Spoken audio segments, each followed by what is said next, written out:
15 شعبان کی رات،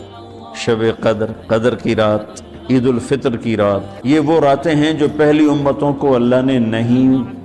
عطا فرمائی، اور یہ 15 شعبان کی رات ہے کہ اس میں اللہ کے نبی نے فرمایا کہ اللہ تعالیٰ اپنے بندوں پہ نظر فرماتا ہے اور بنو کلب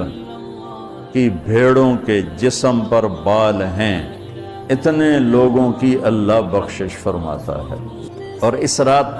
کو میرے نبی کی صبح کو روزہ رکھتے تھے، 15 شعبان کا روزہ،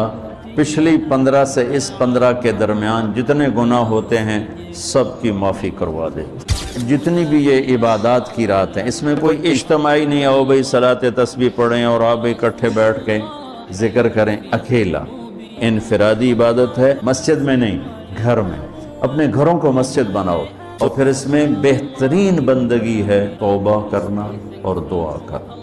شب برات کی عبادت اور روزے کا حکم، کیا 15 شعبان کی کوئی عبادت ہے؟ جو لوگ 15 شعبان کی رات اسپیشل جاگ کر عبادت کرتے ہیں اور روزے کا بھی اہتمام کرتے ہیں، کیا یہ حدیث سے ثابت ہے؟ انجم سیالکوٹ۔ 15 شعبان کا روزہ تو کسی صحیح حدیث سے ثابت نہیں ہے، اس لیے اس کو تو چھوڑ دینا چاہیے اس کو، اور کیونکہ ضعیف حدیث سے بہرحال کسی عمل کا ثبوت نہیں ہوتا۔ 15 شعبان کے روزے کے بارے میں جو حدیث ہے وہ ضعیف ہے، تو اس سے عمل ثابت نہیں ہوتا، اور باقی کوئی مخصوص عبادت نہیں ہے۔ اور 15 شعبان میں بہت اختلاف ہے علماء کا کہ یہ اس کی رات کی کوئی فضیلت ہے بھی یا نہیں، بہرحال جمہور اس کی فضیلت کے قائل ہیں، تو اگر کوئی اس کی فضیلت کی بنیاد پر عبادت کرنا چاہے تو عبادت کا کوئی مخصوص طریقہ نہیں ہے، جیسے چاہیں عبادت کریں، بلکہ مخصوص طریقہ ایجاد کر لینا یہ بدعت ہے۔